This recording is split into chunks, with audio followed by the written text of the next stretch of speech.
Muitos jovens sonham em trabalhar com televisão. Muitos profissionais se dedicam a levar para você os melhores programas. Mas você sabia que existe um profissional que é responsável por toda a imagem criativa que você verá na sua tela? Este profissional é o diretor. E hoje eu converso com um diretor, o Ramson Wood, para falar a realidade desta profissão. Então vem para cá, senta junto e, ei, vamos conversar?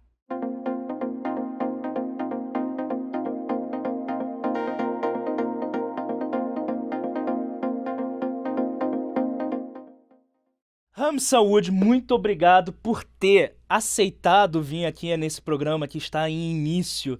E, mano, pessoal, vocês sabem quanto esse cara é foda? Desculpa o palavrão, mas eu não tenho palavras para descrever. Você pode dar uma pequena palhinha de tudo que você fez? Três trabalhos, só pra gente entender. Cara, eu vou falar aqui alguns que eu não sei se são os melhores, mas com certeza são os que as pessoas lembram mais. Dez Mandamentos, né? Que todo mundo lembra do Moisés abrindo o mar. Mutantes, que eu acho que você deve ter assistido como criança, com certeza. Não, o Mutantes era aquele negócio que eu ficava revoltado, que era fã de X-Men, e eu falava, meu Deus do céu, estão plagiando X-Men. E eu xingava, mas todo dia eu assistia. Pois é. Todo dia eu assistia, todo mundo falava, mas você todo mundo sabe assistia. que a coisa que a gente tinha mais problema em fazer era o cabelo do lobisomem, né? A gente tinha um lobisomem e cabelo em 3D é uma coisa muito difícil de fazer, porque são cada fiozinho, tem que ter movimento, e não dava tempo de você fazendo uma novela, produzindo um capítulo por dia, você renderizar tudo aquilo. Então a gente fazia uns lobisomens bem toscos, eram vergonhosos, mas por mais incrível que possa parecer, eram os maiores picos de audiência, eram os lobisomens. Então a gente começou a se consagrar por uma coisa meio trash, meio cartoon, assumidamente. E na televisão, como é dito, a ditadura da maioria, né? Se as pessoas gostam de ver uma coisa, aquilo vai continuar sendo exibido. Então, Chaves, né, cara? Igual Chaves é tão ruim que é excelente. Maravilhoso. Então, eu quero saber de você, na sua visão, o que é ser um diretor? Olha, eu acho que isso mesmo tem se remoldado ao longo dos anos, né? Você vendo... Quando eu comecei a estudar e almejar ser diretor, você era anos 70, anos 90, eu nasci nos anos 70, era anos 90, então você estava começando a ter muito aquele movimento do próprio Tarantino surgindo, um cinema meio underground que estava ganhando espaço, o Sundance surge e tal. Então tinha essa coisa até meio revolucionária, assim, então, não sei o quê. Obviamente, depois de formado, eu vi que não era muito bem isso, né? Basta você só ter boas ideias, talvez nos Estados Unidos ter um mercado mais aquecido, mais próspero, seja mais fácil. Você aqui, você tem que ser muito gestor. Tanto até que quando você vai trabalhar em televisão, você tem perfis de diretores que eram extremamente gestores, que eram os diretores que fechavam plano de novela, né?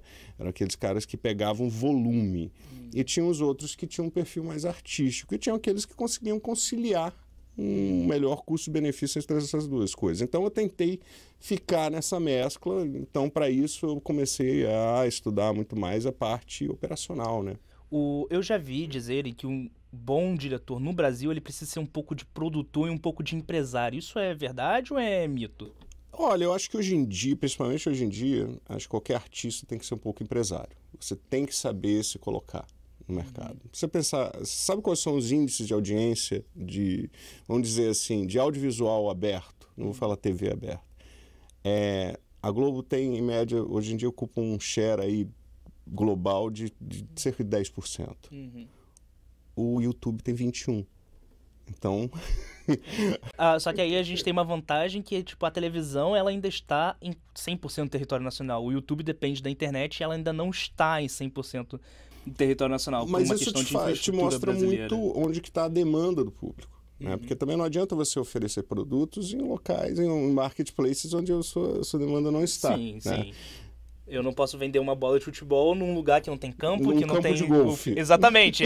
Uma cidade que a grande economia circula em volta do Então, eu golfe. acho que hoje em dia você pode ver... qualquer artista que é bem sucedido, ele tem um tino comercial. Ele sabe se vender, ele sabe se posicionar no mercado. Ele sabe ter um diferencial. É muito importante você, além de você saber identificar o seu diferencial, identificar o seu público e saber gerir isso. Então, cara, isso é minimamente ser empresário, né? Mas, na sua visão, o diretor, ele é um artista? Ele é, por definição de alguém que eu esqueci quem é que falou, o diretor ele é o artista mais técnico e o técnico mais artista. Mais artístico. Maravilhoso. E, na sua visão, qual é o tipo de conhecimento necessário para o jovem que quer começar a pensar em ser um diretor? Olha, eu acho que hoje em dia a nova geração tem uma grande vantagem que a minha geração não teve, que é acesso à câmera. Vocês nascem, crescem com uma câmera na mão. Eu tenho uma filha, ela brinca de filmar o gato e tal. Cara, ela brinca de filmar o gato com uma câmera de um celular, que é uma câmera 4K, né? E para eu conseguir ter acesso, na época da faculdade, numa câmera que era 488 linhas, ou seja, 0, ponto, né? 48K, ou seja, 1/10 do que ela tem, eu sofri muito, estudei muito e tive que pegar aquela câmera aí por dias emprestada da faculdade para fazer um trabalho. E ficar com aquele medo de não posso deixar de ter nenhum problema com esse equipamento, senão estou ferrado. E aí eu quero saber o seguinte, você fez faculdade nos Estados Unidos, estou certo? Você na vivência americana, lá nos Estados Unidos, e a sua vivência brasileira, existe muita diferença do diretor americano para o diretor brasileiro? Olha, eu acho que do diretor em si, não. Tanto até que você tem tantos diretores brasileiros trabalhando lá e muito bem-sucedidos, como o Saldanha, o Padilha, e entre outros, o Meirelles. Mas uma coisa que é muito importante que eu noto muito é que, assim, aqui no Brasil existe uma coisa de... Parece que você precisa ter uma ideologia política para estar no cinema. É muito politizado isso. Não sei porquê, eu tenho esse sentimento. Que é assim, tem-se essa coisa folclórica e romântica sobre Glauber Rocha, que eu acho que tem o seu valor, exatamente. Mas não é exatamente um exemplo de profissional do mercado. Ele é muito mais um artista plástico de arte de instalações audiovisuais. Ele queria que os rolos deles não fossem nunca sequenciados. Ele queria que cada pedaço da cena fosse mostrado de uma forma diferente a cada exibição. Então era uma visão extremamente artística. E quando você estuda lá, você estuda mercado, né? Você estuda lei, você estuda dados, você estuda técnica, você está ali com as mãos no equipamento. Eu estudei numa faculdade que tinha 2 emissoras de televisão dentro do prédio da faculdade. Caramba. Então você estudava dentro dos estúdios, você tinha um acesso muito grande à técnica e você estudava muito a lei.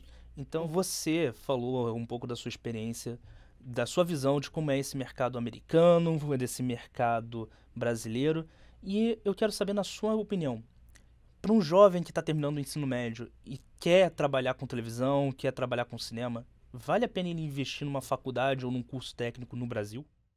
Lógico. Eu acho que hoje em dia, antigamente você tinha um gap muito grande de acessibilidade. Na minha época, nos anos 90, basicamente, eu sou de Recife, né? Não existia faculdade de cinema. A coisa mais próxima que você tinha lá era radialismo e TV. Ou publicidade, que você era um pouco mais visual. Mas era muito limitado. E você não tinha acesso aos equipamentos, você não tinha acesso ao universo. E hoje em dia isso está muito mais próximo, né? As pessoas filmam, o audiovisual é parte do cotidiano das pessoas hoje em dia. Mas é muito diferente entre você ser um videomaker, de pegar um celular fazendo, e você estruturar uma história, estruturar um programa, pensar o programa, pensar a história. Exatamente. Até para você, como um diretor executor, que eu comecei a minha vida pegando um roteiro, pegando um cronograma e fazendo aquelas cenas dentro do escopo e dentro do prazo. E daí você vai evoluindo para criar o programa, né? Mas isso demora um tempo. Ou tem gente que faz mais naturalmente, acho que... mas com certeza, cara, estudar é o grande pulo do gato. Quem não estuda... E falando em estudar, para muitas áreas no audiovisual, a formação acadêmica ela não é muito exigida e alguns profissionais dizem que não é nem recomendado, mas você acredita que um diretor ele precisa ter, assim, necessariamente, não estou falando um curso superior, mas uma formação intelectual para se tornar bom? A gente tem duas coisas, assim, sim, concordo com essa última coisa, precisa de uma formação intelectual, assim, obviamente uma formação intelectual muito aberta, né, porque você tem um universo muito grande de conhecimento para você adquirir, obviamente você tem que procurar. Tem pessoas que vão ter gostos mais alinhados para uma coisa ou outra, mas eu acho que tem que buscar também um estudo, um conhecimento intelectual alinhado com aquilo que você quer fazer, né? Agora, voltando um pouco para a escola, eu acho que existe sim uma coisa que quando você é artista, você não é contratado pelo seu currículo, você é contratado pelo seu rolo, né? Pelo que você já fez. Pelo que você já fez, pelo que você demonstra, pela sua visão, pela sua... Isso é verdade, mas isso não quer dizer que o seu currículo não seja importante. Com certeza ele é. Porque quanto mais... obviamente, se você tem uma vida estritamente acadêmica, né? Você, sei lá, virou PhD aos 28 anos de idade, então você nunca trabalhou, né? Você emendou uma faculdade, no mestrado e num doutorado. Eu não aconselho, eu acho que você tem que ir para o mercado. Eu acho que é até muito cruel essa coisa da pessoa aos 17, 18 anos ter que decidir o que ela vai fazer para o resto da vida dela. O ideal seria que tivesse um gap aí para a pessoa tentar trabalhar um pouco mais antes. Por isso que eu acho que é muito legal os cursos profissionalizantes, porque eles te dão um pouco mais... Essa oportunidade de você experimentar, né? Experimentar outras coisas, né? Antes de você fazer uma decisão tão final, né? Então, só para concluir esse tema... Então, na sua visão, é importante o portfólio, mas a formação intelectual também é importante, eles se complementam, é isso? É impossível você ter um sem o outro, sabe? É muito difícil, a não ser que o cara seja um talento bruto ali, maravilhoso, mas é muito difícil. Normalmente, você precisa de um embasamento, de um conhecimento. Se você pegar, por exemplo, as primeiras pinturas de Van Gogh, elas são horríveis. Só depois que ele vai para a França, fica a estudar técnica, ver como é que muda a técnica dele. Ele aprende a pintar, porque na verdade ele não era muito bom em traço. Ele era bom em estilo. E até ele descobrir isso demorou um tempo. E agora eu quero entrar na sua rotina. Como chegou o roteiro para você e para você fazer uma novela ou para você fazer um filme? Como você se prepara? Olha, quando você chega no começo de uma novela, você recebe um calhamaço desse tamanho, né? São sinopses, perfis de personagem, então... Eu prefiro, a primeira coisa, ler o primeiro capítulo e ter a minha primeira impressão. Porque, na verdade, assim... o que eu tento materializar é justamente o filmezinho que passa na minha cabeça. É aquela impressão... Aí depois você tem uma série de rodadas de conversa com os autores para alinhar isso. Mas o que acontece, já aconteceu muito comigo, me ligarem assim, eu acabei de terminar um trabalho, estou crente que eu vou pegar umas férias, me ligam e falam, precisamos de você, tem um negócio aqui, tá chegando aí, depois de amanhã você tá no set. Cara, você não tem tempo de fazer tudo isso. O dilema do Rambo, né? Tem sempre a última missão a ser cumprida. Daí você chega no set, opa, tudo bem, prazer, quem são vocês, né? Então, já acontece. Daí você, obviamente, né, tendo experiência, conversa ali com as pessoas. As pessoas são também profissionais, você se coloca ali, fala a verdade, né? A pior coisa que tem seria se você chegasse lá e fingisse que você sabe de tudo, não sabendo. Entendeu? Acho que não tem nada demais se você entrou num processo na metade do caminho, você ser inteirado ali pelas pessoas, todas as pessoas do set, né? Eu sou um diretor que eu tento sempre estar muito acessível, porque às vezes o cara da limpeza vai te dar uma boa ideia, entendeu? Às vezes o cara que empurra o trilho vai te dar uma boa ideia. E você não precisa ter as melhores ideias, você precisa fazer a melhor escolha das ideias, né? E como é que é essa tríade, essa briga entre direção, produção e autor? Ela existe ou ela é muito mais uma questão filosófica que as pessoas ficam naquele negócio, autor é soberano, diretor é soberano? Totalmente real, e eu já presenciei brigas homéricas, e tem algumas notórias do cinema americano e tal. É difícil você conciliar os interesses de todo mundo. Por isso que normalmente você vê muito reincidência de parcerias, né? Produtores e diretores que formam parcerias. Eu tenho um produtor que eu trabalho há mais de 10 anos. Uma produtora que eu trabalhei muito tempo na Record, eu trabalhava com ela na Globo, então eu tenho mais de 15 anos e é fácil, porque a gente já se conhece, já se confia e tal. Mas muitas vezes você entra em processos onde você não se conhece. E principalmente quando as coisas dão errado, né? E que ninguém quer ser pai de filho feio. Então, começa, não, o filho é teu, a culpa é sua. Isso eu estou focando mais na questão agora da direção e produção. Então, com certeza, você criar uma relação de confiança e harmonia é a melhor coisa.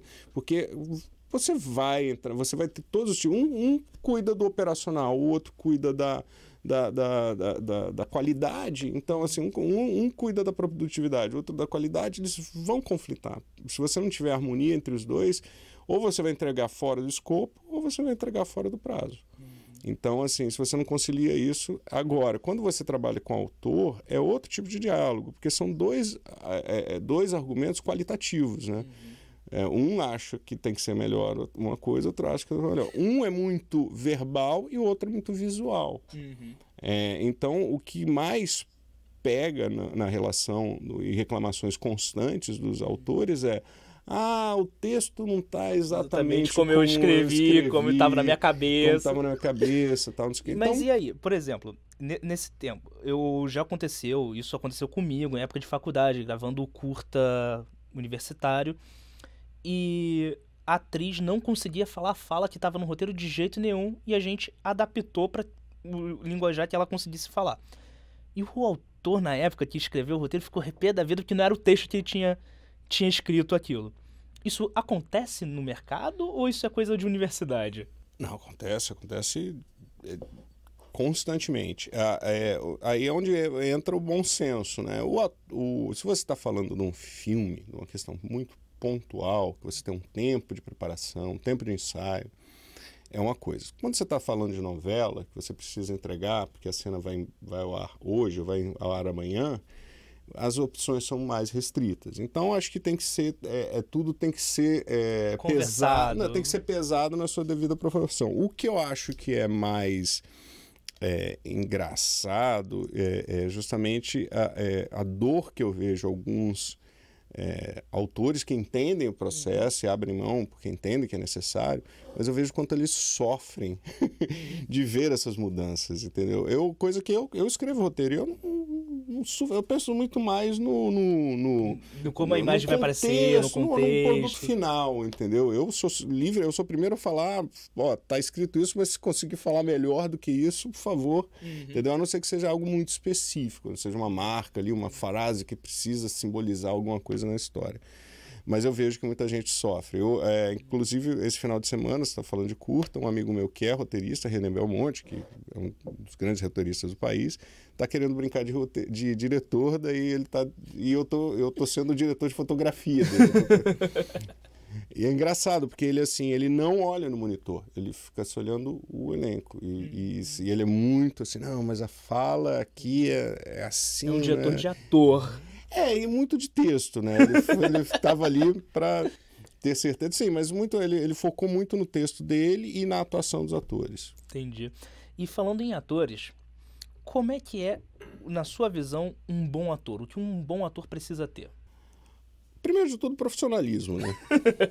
Porque eu já trabalhei com gente muito talentosa, mas muito difícil, né? Os famosos estrelinhas ou não? Estrelinhas, total. Infelizmente, é ruim trabalhar com pessoas assim, porque são pessoas que acabam trabalhando em função própria, né? Num egoísmo muito grande. Você consegue dar um exemplo? Não precisa citar nomes, assim, só dar um exemplo de algo que aconteceu que te deixou, assim, pé da vida. Eu dou um exemplo, cito nomes, com muito prazer. O nosso querido secretário de Cultura, Mário Frias, foi a única pessoa que me fez falar palavrão no set. Eu sou extremamente educado, nunca... E a gente estava fazendo Mutantes, só que ele sempre foi um cara muito pouco atento, né? Muito avoado. A única coisa que ele fazia era decorar o texto. e ficar bonitão lá na cena. Aí eu cheguei, tá? Era uma cena de ação, tal, era mutantes, ia ter um quebra-quebra, ele sabia disso. E eu cheguei, tinha uma mesa, que era uma mesa cenográfica, que era feita para jogar um cara em cima daquela mesa, só que a mesa precisava ser colocada ali, eu precisava ensaiar com os caras levando as mesas. E eu cheguei, eu parei e fiz um discurso de uns 3 minutos sobre a mesa, antes das pessoas entrarem no set. Então entra aí e tal, não sei o que, não sei o que lá. Era uma mesa, tipo uma mesa de centro. Aí eu comecei a falar como que a cena ia acontecer, como ia ver tal, não sei o que. Daí o nosso querido secretário pegou e fez assim na mesa. E eu... Então, assim, aí você tem um conjunto de fatores, né? Essa situação eu fico imaginando, né? Porque uma produção tem um orçamento. Então, para fazer uma mesa cenográfica, você tem um custo para fazer isso. Então, quebrou, vai ter que fazer outra mesa. E isso vai gastar dinheiro e tempo e... Para uma empresa grande como a Globo, a Record, você tem fábrica de cenário. O custo é muito diluído quanto a isso. Agora, o custo do tempo, cara... o tempo é precioso. Passou, cara. Você não tem como reavaler. Você constrói outra mesa, mas constrói outro tempo, não dá. Agora eu quero entrar num assunto que é o seguinte. Eu tive a oportunidade, quando eu estava saindo da faculdade, de trabalhar como assistente de direção, só que em programa ao vivo, que é uma outra vibe, é uma coisa totalmente diferente. E qual é a função do assistente de direção para te ajudar durante o set? Ao vivo, realmente, eu não tenho nenhuma experiência, então não consigo nem criar nenhum paralelo. Mas assistente de direção de ficção, né, de dramaturgia, você tem uma série de questões que é a sua questão, né, sua primeira função, basicamente, é proteger o diretor dos perrengues. Então, assim, você tem que filtrar tudo, conseguir entender o que o cara quer, conseguir levar essa mensagem para o resto da equipe e transformar, basicamente, a função do diretor mais artística e menos operacional. Obviamente tem certos diretores, alguns notórios, tipo Talma, o Denis Carvalho e tal, que esses caras são os powerhouses, né? Os caras cortam, produzem, chupa cana e assobia ao mesmo tempo.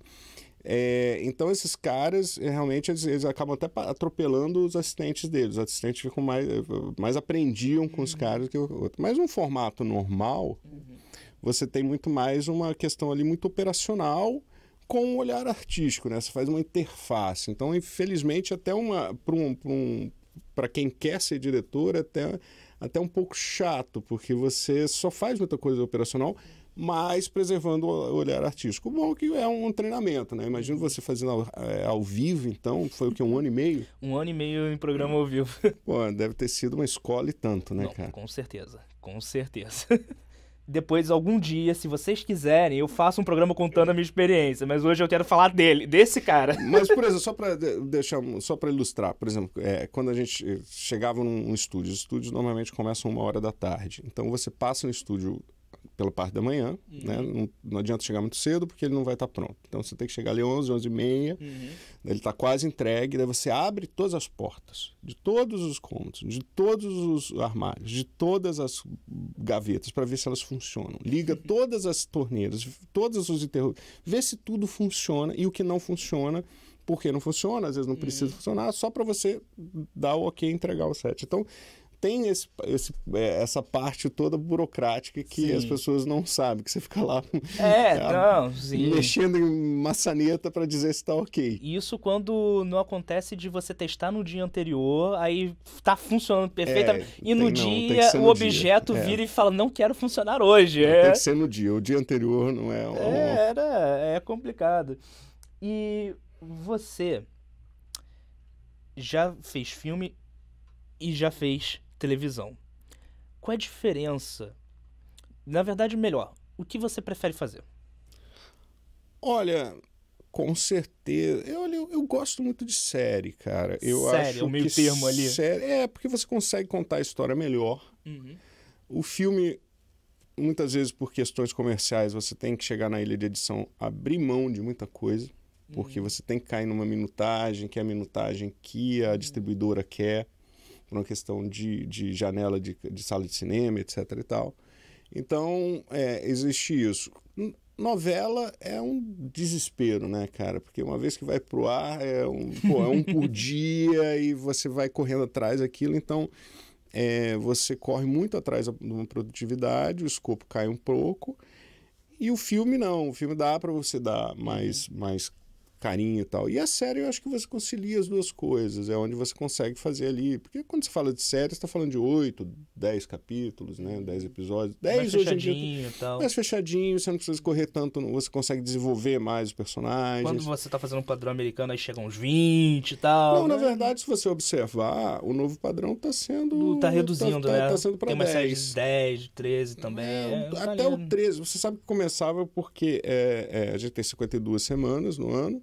Então, a série nos Estados Unidos ela precisava ter 26 episódios para ocupar metade do ano, e depois ser reprises e etc. E daí, meio episódio, meia série virou 13. Daí, por isso que tem esse número 13. que daí, aqui no Brasil, era uma série, era uma temporada inteira, era 13, né? Mas depois da questão das plataformas, você acabou caindo para os 10. E agora, eu quero te fazer um pequeno joguinho. Eu vou te falar algumas frases e você vai me dizer se é verdade ou mito. Tá bom. Sobre a profissão de ser diretor. Primeira frase. Todo diretor é estressado. Alguns mais que os outros. É uma profissão estressante. Então, não vou dizer que todos são estressados. Eu sou da galera do mais bom humor, mas eu tenho os dias mais estressados também. Porque tudo dá errado, cara. Você tem que ficar administrando o erro de tudo, de todo mundo, o tempo todo. Todo o diretor é rico. Não. Não. Eu acho que talvez as pessoas acostumaram com o padrão Walter Carvalho, mas Walter Carvalho não, Walter Salles, mas não, acho que não é muito longe disso. Acho que é uma profissão, se você consegue um certo respaldo, você ser bem remunerado. Mas também, quanto mais bem remunerado você é, menos você trabalha, porque você também é uma... Né? Então, eu acho que o que é rico na profissão é você poder fazer o que você gosta e poder ter um padrão de vida bom, né? Se você consegue. Assim, a pandemia foi muito difícil para muita gente, porque se tornou quase que viável você produzir, né? No Brasil. Eu conheço muitas produtoras que resolveram só esperar passar, porque com o custo do protocolo e a baixa queda na produção, você não consegue fechar a conta, você teria que parar produções à metade. Aí você ainda tem uma perseguição toda ideológica, digamos assim, do nosso governo com o setor do audiovisual, que fez com que todos aqueles que eram ricos ficarem bem menos ricos nos últimos 2 anos. Todo diretor precisa ser um ator. Olha, eu acho que quanto mais informações você conseguir agregar na sua profissão ali, melhor. Eu fui ator, eu comecei em teatro,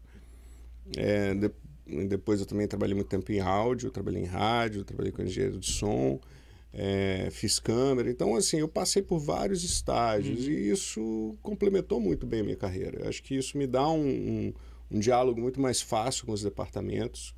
Eu consigo conversar com os atores de uma forma muito melhor também. Mas, assim, não existe cada um tem o seu estilo. Então, acho que você não necessariamente precisa ter sido ator. Se você for, acho que é bom. É bom. Então, pra gente encerrar, a última pergunta que eu tenho pra você, que é, na sua visão, pro jovem que está nos acompanhando, que quer se tornar um diretor, que quer entrar no mercado de trabalho, como você enxerga o mercado de hoje e como você imagina que ele estará daqui a alguns anos? Não precisa ser um longo prazo.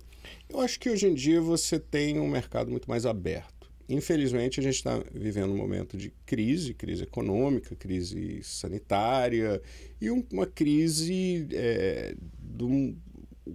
a forma com que o audiovisual foi construído no Brasil, ele ficou muito dividido entre uma TV para um público com um padrão muito pop, muito popular, e um cinema extremamente autoral. Durante décadas foi assim. Toda a produção de ficção para televisão mais cunho mais popular, mais pop, estava na mão de poucos players. E hoje em dia você está muito modificando isso, você está abrindo o mercado. Eu falei aqui mais cedo, né, o YouTube é o maior campeão de audiência no Brasil. Então isso, todo mundo tem acesso à câmera, tem acesso à plataforma. Então acho que o mercado é uma tendência a crescer muito bem. Eu acho que os próximos anos estão sendo bem promissores para o mercado de audiovisual, descentralizando, abrindo portas. Quando eu entrei, era um grupo de pouquíssimas pessoas, era muito seleto, era muito difícil você perfurar essa barreira de entrada. E acho que hoje é muito mais democrático, muito mais aberto e até bem melhor remunerado, né? Por ter mais players. Então, vale a pena. A pessoa que está na dúvida se ela deve entrar numa faculdade de cinema, rádio, TV, ela, porque tem medo de ter ou não carreira no futuro, profissão no futuro, ela pode entrar porque existe trabalho para ela. Cara, meu pai falava tudo isso que você falou. Eu acreditei, eu fui, deu certo, tá dando certo, então eu defendo isso, mas estudem, tem que estudar, tem que se empenhar e tem que estudar sempre, não é estudar uma vez. Eu tô agora, depois de velho, fazendo extensão universitária para reaprender a escrever roteiros, porque mudaram os formatos, né? Putz, é verdade, não pode parar nunca de estudar. E, bem, Ramsa, muito obrigado por ter participado. Prazer estar aqui. Muito obrigado por essa aula incrível que você deu. Obrigado a você que assistiu e acompanhou a gente até aqui. Espero você no próximo programa. Até a próxima e tchau.